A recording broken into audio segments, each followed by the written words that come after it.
On emotion in the room, tonight's a very big night, but again, the most important event of tonight is the Syracuse basketball game, which has been delayed by 10 minutes. The tip-off has been delayed by 10 minutes.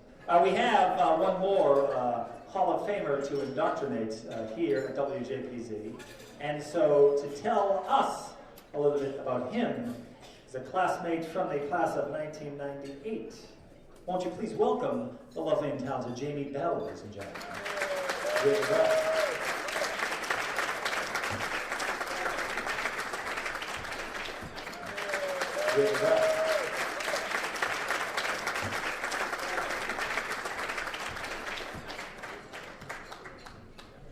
Ladies and gentlemen, and of course broadcasters, I am delighted to have the opportunity this evening to introduce our next inductee into the WJPZ Hall of Fame, Scott MacFarlane.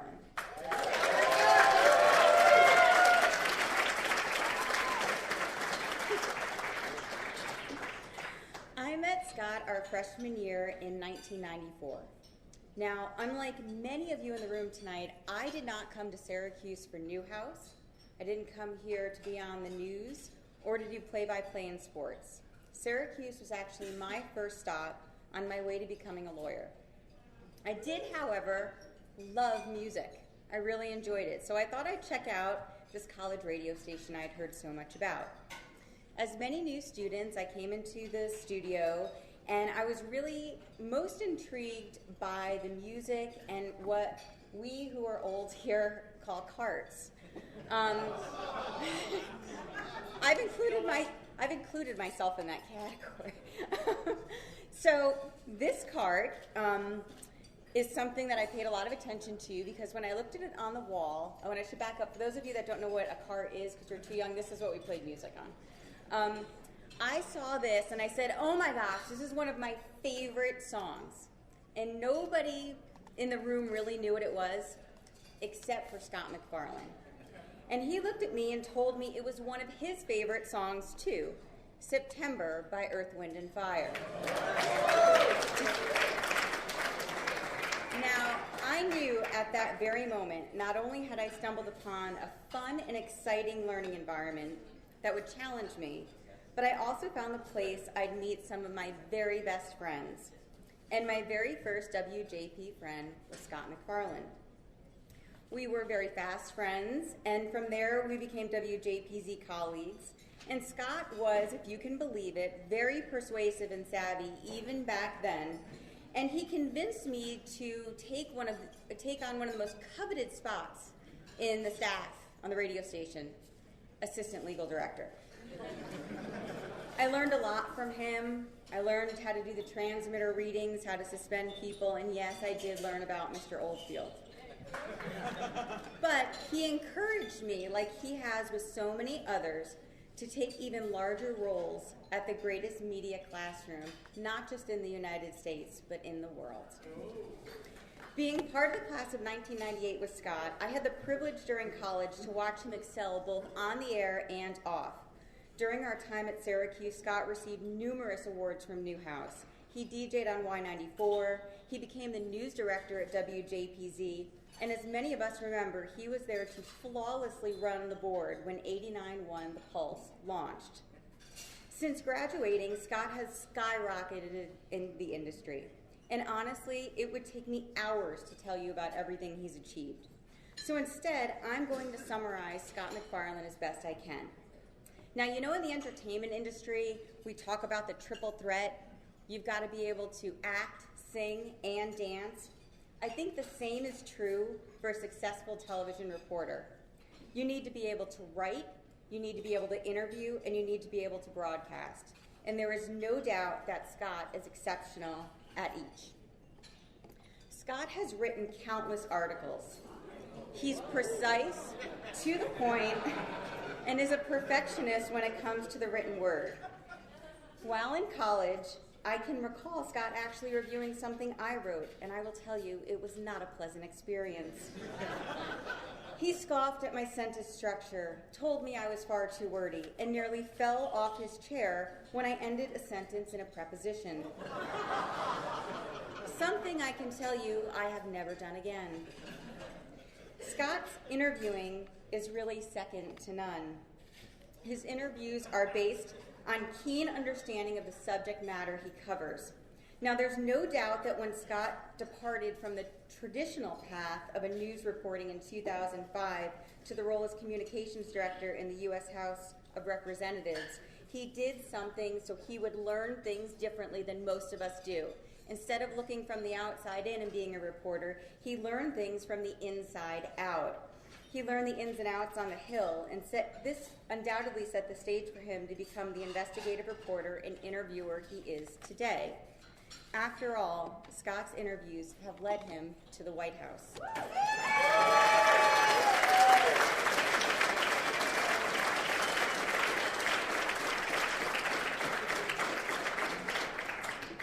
Scott knows how to broadcast, and he's done so throughout the country.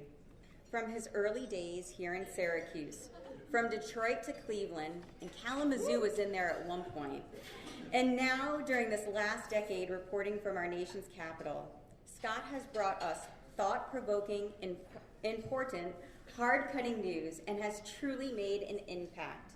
In fact, Scott's reports have triggered several congressional hearings into government misconduct. Even after all of this success, what will Scott tell you his favorite title has been? It's news director at WJPZ. Scott will tell you it's WJPZ that taught him what he needed to know, and it's all we need to know and what we learned from at JPZ that will make us a success. I can recall telling Scott when I was in law school, when I won a moot court competition, I was very excited, and I can almost quote him verbatim on this. He said, "You know why you won that?" And I said, "Why?" And he said, "Because of Z89.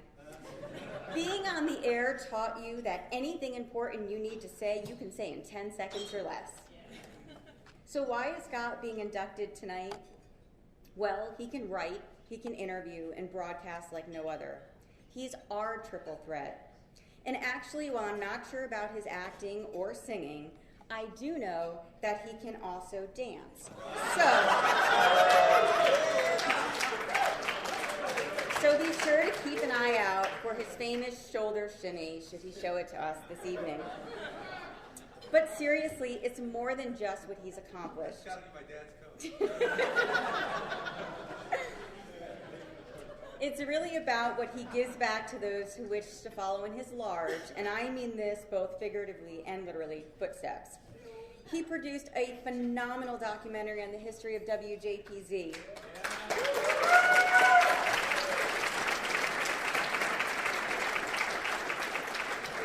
He is deeply involved in the Alumni Association. He has given numerous lectures at Newhouse, and he now serves on the Newhouse Board of Directors as the voice for WJPZ. And what a voice it is. So now that, my friend, 20 years has passed, it's time for me to take this memento that I have held on to and hand it over to the person it really belongs to. It is now that I would like to introduce, with the greatest of pleasure, one of WJPZ's greatest alums, one of my very best friends, and our very own triple threat, Scotty MacFarlane.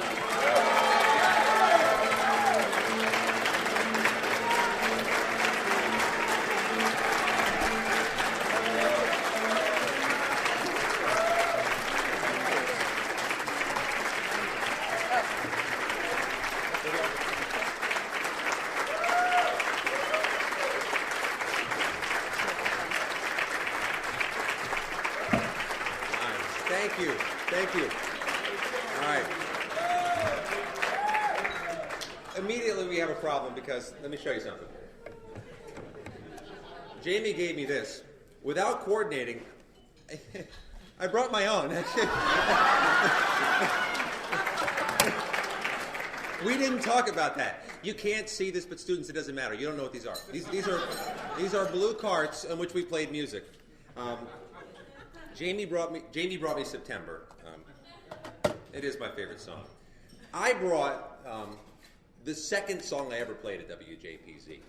The station meant so much to me. I kept for all these years the second song I ever played, which is also, strangely, from 1979. you're broadcasters, I have to tell you what the song is. It's Michael Jackson's Rock With You. This station meant that much to me. I kept for 21 years the second song I ever played. I didn't keep the first song I ever played because it was arguably the worst piece of music ever created. It was by a musical act called 20 Fingers. It was called Short, Short Man. This was not a song about a man's height. It was troubling. It was about a guy who was not well endowed. I didn't feel the need to keep that one, so I kept Michael Jackson. That's an indication of what WJPZ can mean to somebody. I am three things for those of you in the room who don't know me. There are a few of you. I am the husband of Lisa MacFarlane, who's gracious enough to be here. Thank you. I'm the father of two sons who, if they were here, you'd love to meet them. They would be climbing on everything. Wonderful boys. And thirdly, I am a WJPZ broadcaster. And I always will. I'm grateful for that. I want to tell you without equivocation, there is no honor like being honored by your own mentors. And I'm looking at a room full of my own mentors. And one of the special things about WJPZ, because of this uniquely impactful alumni association, is your mentors aren't just the students and upperclassmen with whom you went to school. And I went to school with some great upperclassmen. I went to school with some great colleagues. But because of this alumni association, your mentors are also the students who came many years before you. I watch you every day. I watch you professionally. You energize me. You inspire me. You continue to teach me. The really cool thing about WJPZ is your mentors are also the students who came many years after. The younger alums. I watch you professionally each day. I learn from you. I'm energized by you. I'm inspired by you. And I'm grateful to you all. That is one of the magical things about our station. And I don't believe in mysticism or the surreal, but I believe, without hesitation and with certainty, there is magic inside WJPZ, and there always has been. You walk in the station, you can't help but catch it on your clothes, it drips onto you, and you're successful because of it. And it's been that way for 41 years. How else can you explain this group of people who've walked through WJPZ and found unique success in so many different things? We have successful entrepreneurs, very successful ones. We have a successful attorney. We have a successful doctor. We have teachers. We have a priest in the room.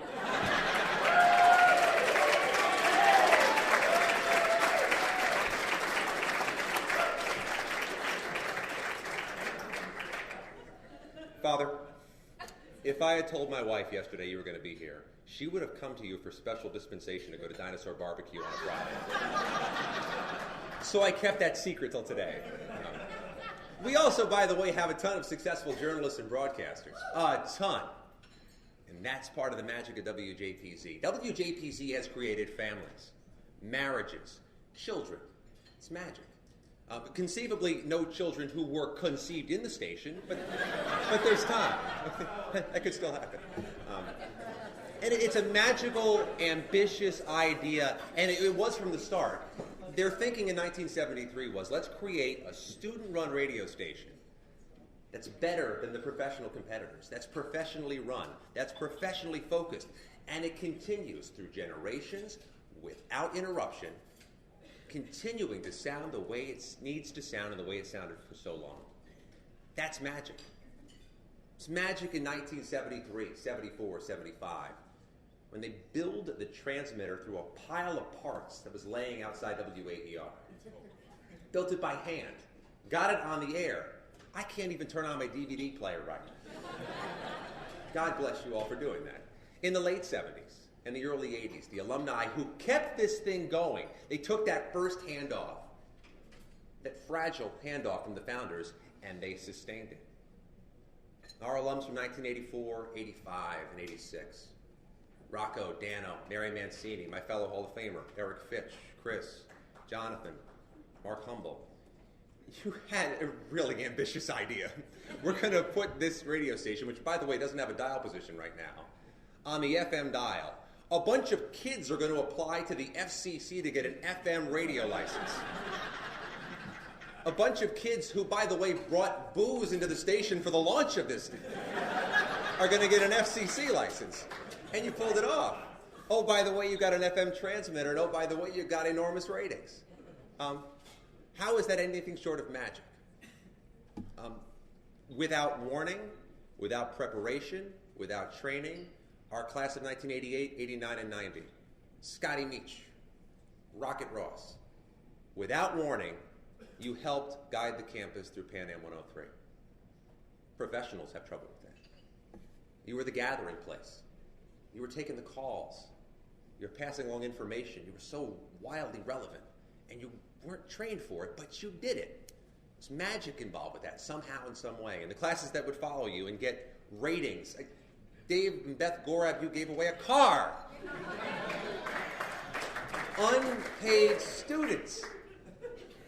I worked at a lot of professional places. We just screwed that up.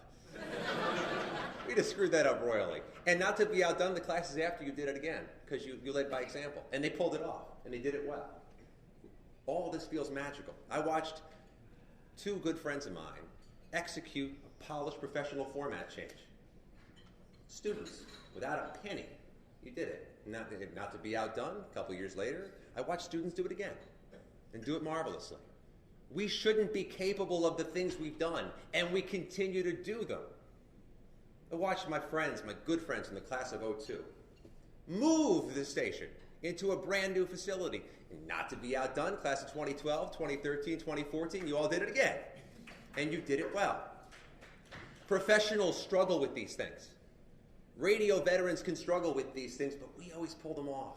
And I watched the last decade, class of 04 through 14, all the vibrant classes in between create the greatest college sports department you're going to hear on FM radio at the level of the great sports department at WAER.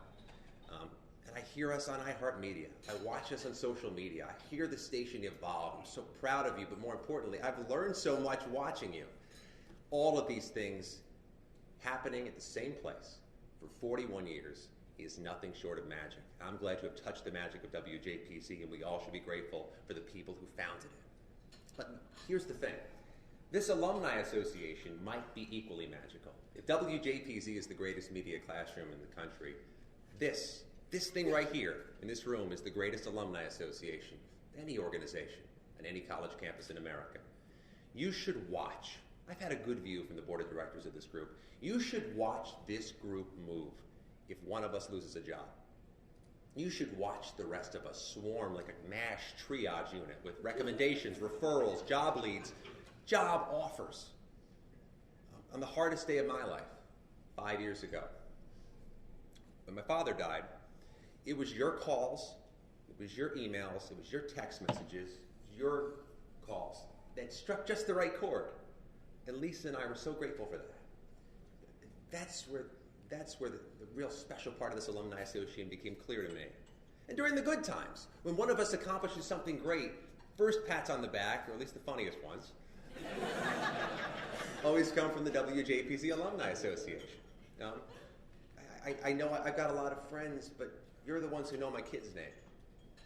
You're the ones who know Lisa. You're the ones who feel like family. And the WJPZ Alumni Association shows its effectiveness when it does that. That's what a family is. That's what families do. And that's why I don't say it with any hesitance. And I don't mean it to be just metaphorical. I believe WJPZ and its Alumni Association are a family. And that's why the trophy means an awful lot to me. It means that I've been honored by my own family. I want to leave you with one thought because it's been nagging at me for 21 years, ever since I was working this little part-time job in high school in the city of dreams, Poughkeepsie, New York. Fine town. And somebody, I don't know who it was, but somebody who knew somebody came up to me and says, I hear you're going to Syracuse and you want to be a broadcaster. And he said, I don't know, I feel kind of bad for you. You're a broadcaster. You gotta move far from home and work long hours. It's been 21 years, but I feel bad for that dude. He doesn't understand.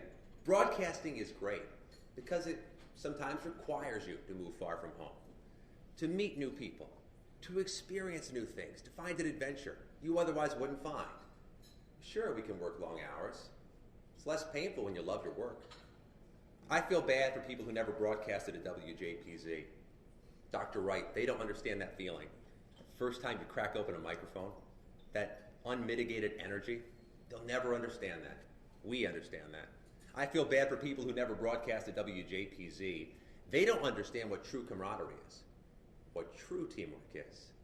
I feel bad for people who never tried broadcasting. They don't understand that feeling you have when you're standing in front of the radio console that's lit up like a Christmas tree, or sitting beneath those TV interrogation lights, and you have just one mission, which is to perform. I feel bad for people who never broadcast at WJPZ because they don't make friends who have the same stupid gimmick of bringing a cart to a banquet speech.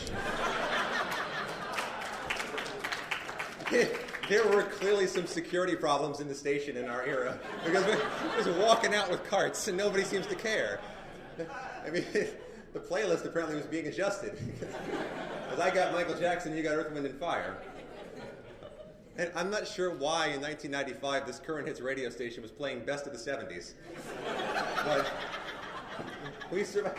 I see why we changed the format. Sorry. I feel bad for people who never broadcast. They don't understand some days at work you can just get a thrill. You don't know when it's coming, but it'll happen. But most of all, more than anything, I feel bad for people who never broadcast at WJPZ because they never had a chance to say the most beautiful words in the English language. I haven't said them in a while. Let me see if I can do it right.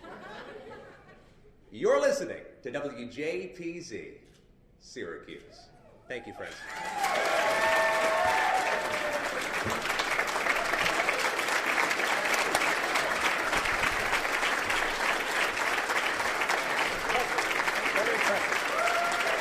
Dr. Cole, ladies and gentlemen.